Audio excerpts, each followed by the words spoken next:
Nepal Gen Z प्रदर्शनकारियों की फैलाई आग में जल रहा है। वहां अब तख्ता पलट हो चुका है। प्रधानमंत्री के.पी. शर्मा ओली के इस्तीफे के बाद सरकार गिर चुकी है। नई सरकार के गठन पर चर्चा भी शुरू हो गई है। लेकिन इस बीच सवाल यह है कि नेपाल में अब क्या होने वाला है। क्या नेपाल में फिर से राजतंत्र की वापसी होगी? नमस्कार, डिकोडिंग 24x7 में आपका स्वागत है। मैं हूं राकेश त्रिपाठी। बहुत सारे सवाल हैं कि नेपाल में अब क्या होगा। मेरी राय में ऐसा बिल्कुल नहीं है कि नेपाल में राजतंत्र वापस आ जाएगा। हालांकि बहुत सारे लोग हैं जो ये चाहते हैं कि नेपाल में वापस राजशाही आ जाए, लेकिन संविधान के अंतर्गत वहाँ प्रजातंत्र का जो ढांचा बनाया गया है वो काफ़ी जड़ें पकड़ चुका है वहाँ, और वहाँ की राजनीति अब संविधान के मुताबिक चलती है। लोगों को आदत हो गई है लोकतंत्र की, और लोकतंत्र की आदत होना कोई छोटी मोटी बात नहीं होती। एक बार लोकतंत्र का चस्का लग जाए तो वो राज्य फिर से राजशाही के रास्ते पर नहीं आ सकता, ऐसा मान सकते हैं। तो आज गणराज्य नेपाल है, वो राजतंत्र नेपाल नहीं है। वहाँ चुने हुए राष्ट्रपति हैं। ये बात अलग है कि वो अब नहीं है, लेकिन और ये बात भी अलग है कि वो इस तरह का रुझान रखते थे कि राजतंत्र वापस आना चाहिए। कुछ राजनीतिक दल भी ऐसे हैं जो सोचते हैं कि अगर राजतंत्र वापस आ गया तो उनका प्रभाव बढ़ सकता है, लेकिन ऐसा होने वाला नहीं है। इस तरह की देखिए, जब भी उथल पुथल होती है तो सभी तरह के दल उसमें अपना फायदा ढूंढने की कोशिश करते हैं। वहाँ एक राष्ट्रीय स्वतंत्रता दल भी है जो हाल ही में बढ़कर चौथा सबसे बड़ा राजनीतिक दल बन गया। वो भी अभी प्रदर्शनकारियों से ही जुड़ा हुआ है। वो भी ओली के इस्तीफे की मांग कर रहा था। तो अलग अलग जो घटक हैं वो मांग करते हैं किस तरह से व्यवस्था को सामान्य बनाया जाए, उनमें आपस में तालमेल बनेगा, ऐसा मुझे लगता है। किस तरह से शांति को स्थापित किया जाए उसका संकेत आने वाले दिनों में शायद हम देख पाएं। लेकिन नेपाल के लगभग सभी वरिष्ठ नेता किसी न किसी तरह के भ्रष्टाचार के घेरे में हैं। इसी वजह से ये सारी परेशानियां सामने आई। सारे के सारे नेता किसी न किसी तरह के भ्रष्टाचार को लेकर सवालों के घेरे में हैं। 2006 से ये प्रथा चली आ रही है कि अगर कोई नीतिगत निर्णय जो कि मूलतः कैबिनेट द्वारा लिया गया फैसला होता है, लिया जाता है, तो राजनेताओं को जांच से छूट दे दी जाती है। मतलब कोई अगर कैबिनेट फैसला ले कि भाई इसमें ये गुनाहगार वो गुनाहगार, इस तरह का कानून बनेगा, तो उसमें राजनेताओं को छूट दे दी जाती है, बाकी सब उसमें नाप दिए जाते हैं। तो ये तो भाई बड़ा गजब का कानून है। ओली पर, ये जो प्रधानमंत्री ओली थे, उन पर चाय बागान को व्यावसायिक भूखंड में परिवर्तन करने के खिलाफ सुप्रीम कोर्ट के आदेश का उल्लंघन करने के लिए अवमानना का केस चल रहा है। उन्होंने तो सुप्रीम कोर्ट, प्रधानमंत्री हैं देश के, और सुप्रीम कोर्ट के आदेश का ही उल्लंघन कर दिया और चाय बागान को व्यावसायिक भूखंड में परिवर्तित कर दिया।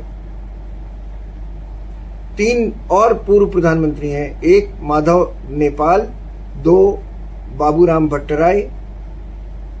माधव नेपाल 2009 से 11 तक थे, बाबूराम भट्टराई 2011 से 13 तक, और खिलराज रेग्मी 2013 से 14 तक। इन लोगों पर सरकारी जमीन निजी व्यक्तियों को देने के घोटाले के आरोप हैं।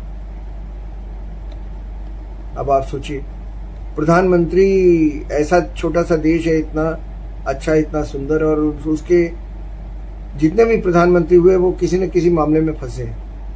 3 बार प्रधानमंत्री रहे प्रचंड के खिलाफ शिकायतें लंबित हैं कि उन्होंने माओवादी छापामारों के लिए निर्धारित धनराशि का दुरुपयोग करके अरबों रुपए कमा लिए।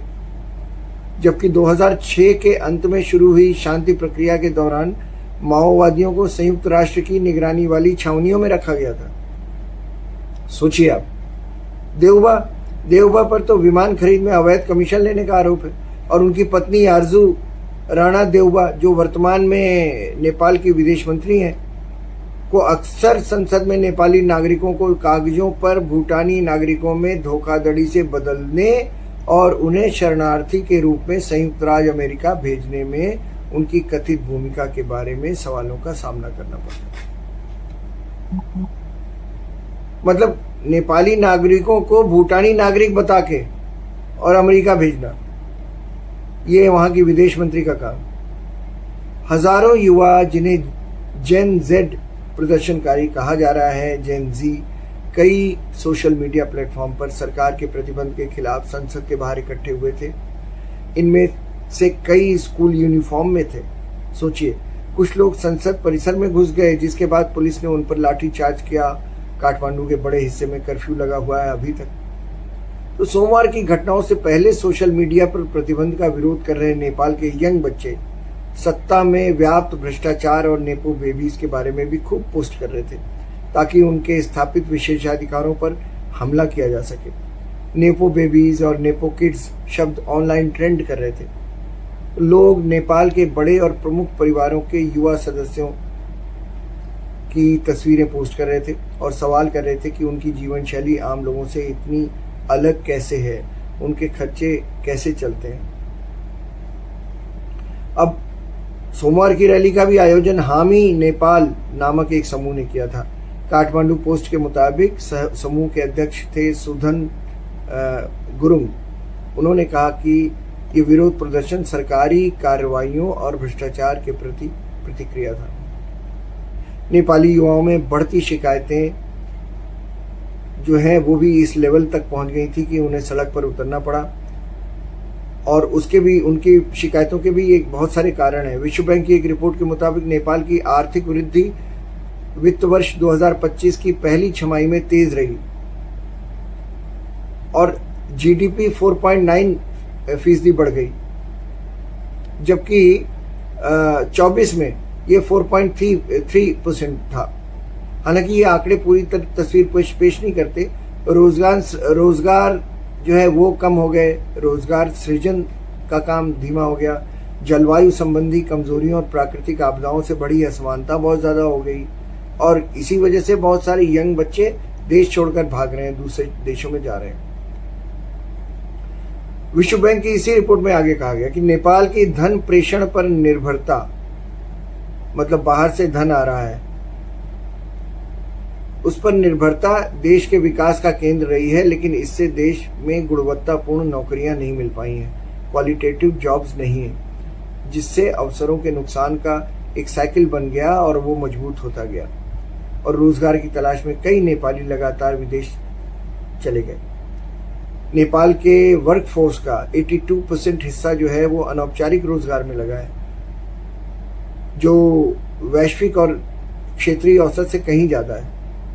मतलब दुनिया के स्तर पर देखें और रीजनल अगर स्तर पर दूसरे देशों में देख लें, उससे बहुत ज्यादा है। इसके अलावा राजनीतिक उथल पुथल भी है, आप जानते हैं, जिसमें ओली माओवादी सेंटर के पुष्प कमल दहल प्रचंड और 5 बार प्रधानमंत्री रहे शेर बहादुर देउवा के बीच सत्ता घूमती रहती थी, और गठबंधन अक्सर बनते और टूटते रहते थे। और कुछ महीने पहले मार्च में भी नेपाल में विरोध प्रदर्शन हुए थे। हालांकि तब कई लोगों ने राजशाही की वापसी की मांग की थी और दावा किया था कि नेपाल को गणराज्य बनाने का प्रयोग विफल हो गया।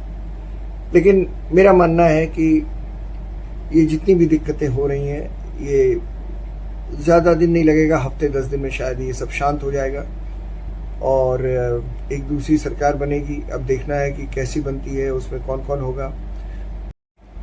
ये चैनल आपको अच्छा लगे तो इसे सब्सक्राइब कीजिए, स्टोरीज अच्छी लगें तो उन्हें शेयर कीजिए, लाइक कीजिए और कमेंट करके ज़रूर बताइए आपको अगर कोई कमी लगती है, कोई हम कहीं ठीक कर सकते हैं उसे, तो हमें ज़रूर बताइए। आज बस इतना ही। अगले अंक में फिर से मुलाकात होगी किसी नए विषय पर आपके साथ। तब तक के लिए हमें दीजिए इजाज़त। नमस्कार।